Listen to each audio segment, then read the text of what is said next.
بینەرانی عزیزی تەلەڤیزیۆنی کۆمەڵە لەگەڵتانی بۆ گەشتی هەواڵەکانی ڕۆژی سێشەمە ئێستاش سەردێڕی گرنگترین هەواڵەکان. بەڕێوەچوونی چالاکی تەبلیغی بە بۆنەی سیویەکی جۆزەردان لە سنە و سەقز، برینداربوونی کۆڵبەرێک بە تەقەی هێزەکانی ڕژیم، کۆبوونەوەی کارمەندانی زانکۆی زانستە پزیشکیەکانی کرماشان، کۆبوونەوەی ناڕەزایەتی خاننشین کراوانی مخابرات لە شاری سنە و بەردەوامی دەست بەسەرکران و ناڕوونی چارەنووسی جێگری پێشووی پۆلیسی فەتا لە مەشهەد.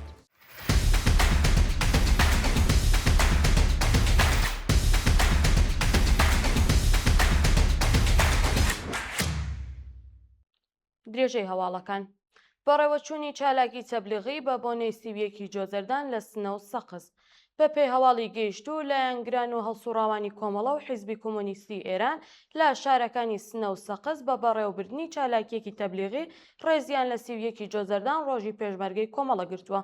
بە پێی وێنانی کە بەدەستمان گەیشتون بەشداربووانی چالاکیەکە بە بڵاوکردنەوەی تراکارتی ڕۆژی سیویەکی جۆزەردان و هەروەها وێنەی کاک فواد موستەفا سوڵتانی و گیان بەختکردوانی دیکەی کۆمەڵە سەرەڕای ڕێزگرتن لە ڕابردووی خەباتی شۆڕژگێڕانی ئەو هاوڕێیانە پەیمانیان لەگەڵ نوێکردوونەتەوە.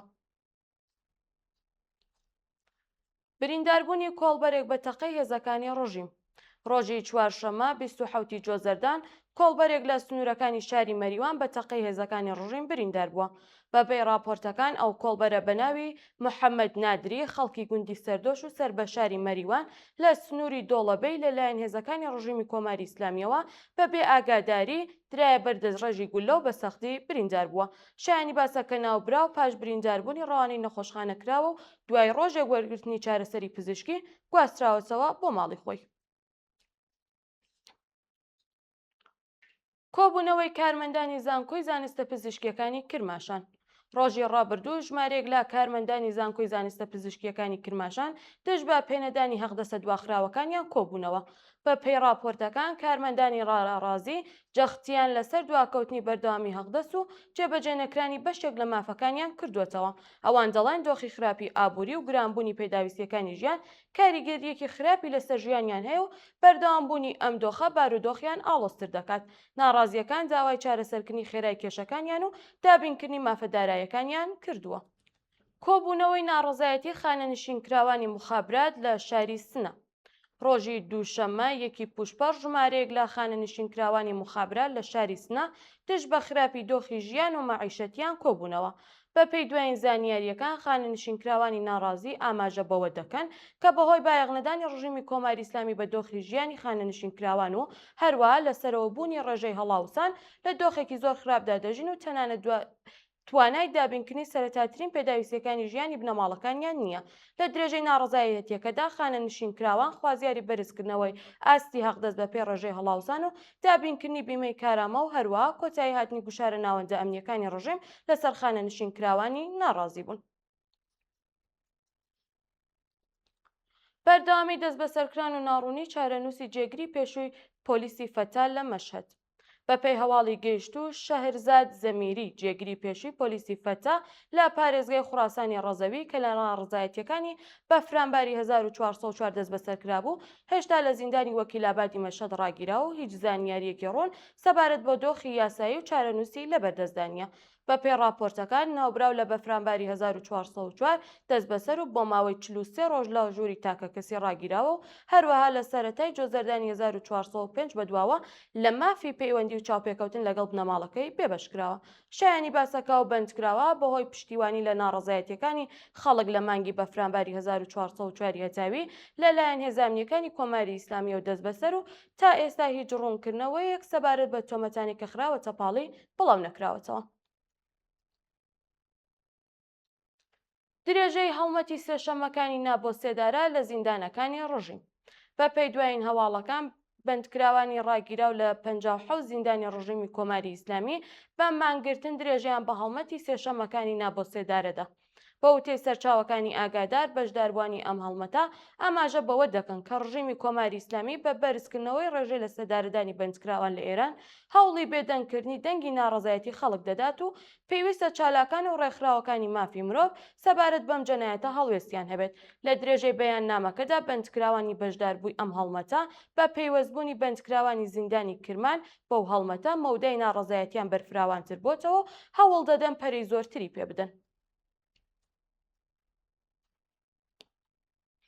گیان لە دەستدانی گوماناوی یەکێک لە دەست بەسەرکراوانی ناڕەزایەتیەکانی بەفرانبار لە زیندانی ئامۆل.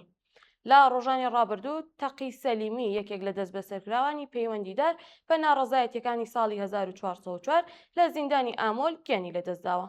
ناوبراو ڕێکەوتی 3 ڕەشەمەی 1404 هەتاوی و لا پەیوەندی لەگەڵ ڕەوتی ناڕەزایەتیەکانی خەڵک لە مانگی بەفرانباری هەمان ساڵ لەلایەن هێزانیەکانی ڕژیمەوە دەست بەسەر و پاشان بە تۆمەتی هەوڵدان بۆ تێکدانی ئەمنیەتی وڵات و زیانگەیاندن بە دارایە کۆمەڵایەتیەکان حکمی 10 ساڵ زیندانی تازیری بەسەردا سەپێنراوە.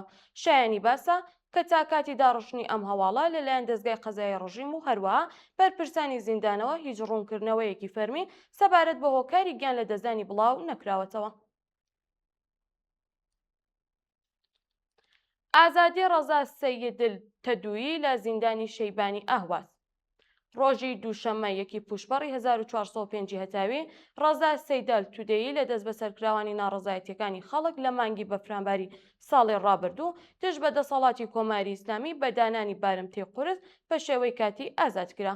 بە پێی دوایین زانیاریەکان ناوبراو ڕێکەوتی 19 بەفرانباری ساڵی ڕابردوو هاوکار لەگەڵ ناڕەزایەتیەکانی خەڵک لەلایەن هێزە سەرکوتکەرەکانی ڕژیمەوە بۆ پەڕی توند و تیژەوە دەست بەسەر و ڕەوانی گورتوخانەکانی ڕژیم کرا کە پاشان لەلایەن دەستگای قەزای ڕژیمەوە تۆمەتی تەبلیغ دژ بە ڕژیمی بەسەردا سەپێنرا. سەپاندنی حکمی 1 ساڵ زیندانی تەعزیری بەسەر کەوکەب بوداغی پگا.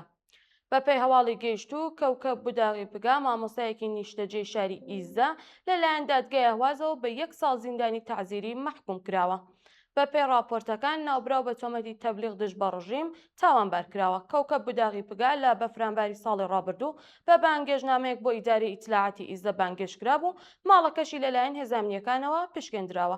ئەو چالاکە سنفیە پێشتر لە دۆسیەیەکی تر لەلایەن دادگای ئینقلابەوە لە ئاهواز بە 6 ساڵ زیندانی محکوم کرابوو بەڵام دواتر لە قۆناغی پێداچوونەوەدا بێتاوان ناسراوە.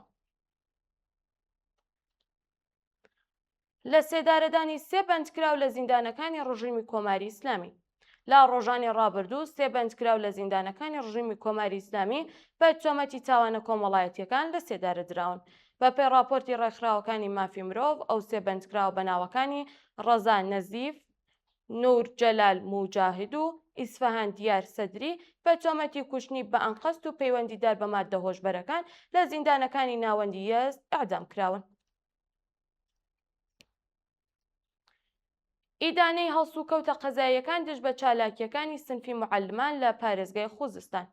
بەپێی راپۆرتەکان کانونی سنفی مامۆستایانی خوزستان لە بەیاننامەیەکدا شەپۆلی نوێی گوشارە دۆسیە پێکێنان و هەڵسوکەوتە قەزاییەکان دژ بە چالاکانی سنفی لەم پارێزگایە ئیدانە کردووە.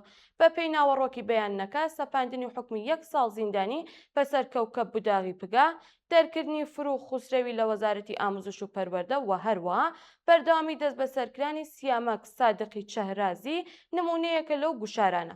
کانونی سنفی معەلمان جەختیان لەسەر ئەوە کردوێتەوە کە هەڵسوکەوتی ئەمنی و قەزایی لەگەڵ معەلمان بەهۆی داواکاری سنفیەکان و ڕەخنەگرتن لە دۆخی خراپی ژیانیان، پێشیلکردنی ئازادی تاکە کەسی و مافی ڕێخستن و داوای هەڵوەشانەوەی حکومەکانیان و کۆتایی هانم بەدەستیەکانیان دژ بە چالاکانی سنفی کردووە.